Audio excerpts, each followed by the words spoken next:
Wolchuk Chiofalo, what'd you see? Yeah, it was not a good day in terms of practice for the secondary. So Jaron Kearse, Malik Hooker, Jordan Lewis, Nashawn Wright, and Kelvin Joseph all did not practice today. I don't know if it's anything serious. It might just be like, hey, veteran day off. Obviously, for Kelvin Joseph, that wouldn't be the case. Calvin Watkins had a tweet that said he missed it today with an undisclosed ailment. He walked right by us, seemed like he was okay.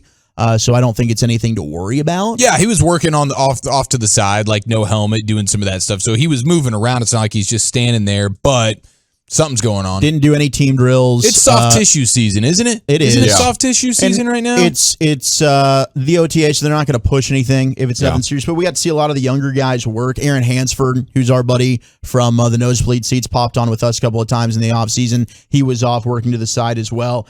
A takeaway for me, we got to see Jalen Tolbert. He was back out there working. Now, I thought he was moving well. It was his first OTA practice that we got to see. Todd Archer tweeted that he did catch a touchdown from Dak in the 2-minute drill. I left in the middle of the 2-minute drills to make it up here. Takeaways that I had from watching those, it was interesting that the first team offensive line, it was McGovern, not Tyler Smith, starting at left guard. And then when they rotated, it was Tyler Smith who got in and replaced Tyron Smith at left tackle. Thought Tyler looked good. Yeah. With the left tackle spot. He went ahead and stoned Dorrance Armstrong on a pass rushing rep. So, they really are staying true to that. Like when they said Tyler Smith is going to be on the left side, they are working him at both guard and tackle. It seems like they're preparing to be fluid, and to not have continuity throughout the year. Whether that's because they think Tyron is a probability to get hurt or they're exploring what's life going to be like after Tyron, I don't know. And I guess I'm hopeful that McGovern can still be pretty good at left guard. I don't think that's a player that you have to give up on yet. I mean, they had him graded really high when they drafted him. So I think he can be a good player. I don't see anything wrong with that, But I'm fascinated by what the long-term vision is with Tyron Smith, because their actions are speaking that they are not confident Tyron's going to be able to hold on to that spot for long. Well, and that's exactly how they should be conducting themselves. Like, hey, Tyron Smith is still here, and when he's available, he will be the starting left tackle on a Sunday-to-Sunday basis, but we know that he's going to miss a considerable amount of Sundays, and having that knowledge, we need to prepare for that. It would be coaching malpractice, honestly, if they weren't. It's like, oh, wow, oh my gosh, we're surprised in week 7 that Tyron Smith just got banged up, and now we're throwing Tyler Smith out to left tackle, and he hasn't played since college. That would be a dumb thing. So I'm glad they're doing this, because that first OTA we went to, it seemed like, well, Let's Go was getting more left tackle run when Tyron Smith was just out of the practice. And it's like, oh my gosh, is that really going to be the plan when Tyron Smith's not available? Yeah. But that is since changed, and there's been a lot more Tyler Smith playing left tackle. I think it's a smart thing. I would love to know with certainty, though, that Tyler Smith is better than what McGovern was last year. That's got to be a thing. I think they've already seen enough, as weird as it sounds, to feel confident. They know that, and they're just making sure McGovern gets some work, so when he's got to step in there, he'll have some continuity going. I feel strong about that. I do. And I think it is important. And I'm excited, when we get out, without the pads on, it's a little tough to tell.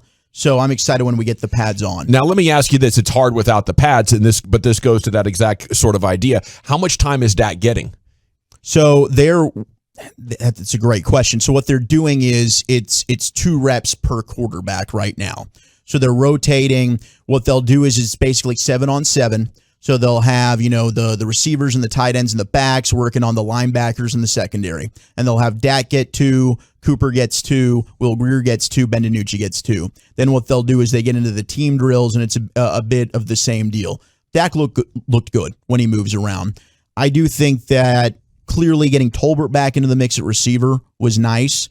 But we saw a lot today from what I was able to see in the team drills. A lot of underneath. A lot of checkdowns. We're going into the flats, to the backs, and the tight ends. Now, I thought the tight ends were winning up the middle. I was interested to see how they looked with creativity, or just the play's not working, I'm going to dump it down. It might be, hey, the receivers aren't winning, which is interesting because you only had Trayvon Diggs. He was your only starting corner out there. And Simi Fehoko beat him on a 9 route, which Eric and I saw, and Diggs got, held a little bit of a reach and a tug. He got flagged for holding. And Fehoko was fine with the tug. He was upset about the reach. Right.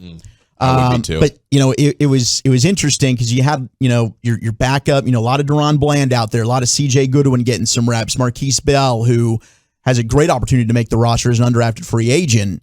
I was hoping to see a little bit more winning from these receivers. I thought TJ Vasher had a good day. Dude, We Vasher shouldn't be saying these names. I think Vasher.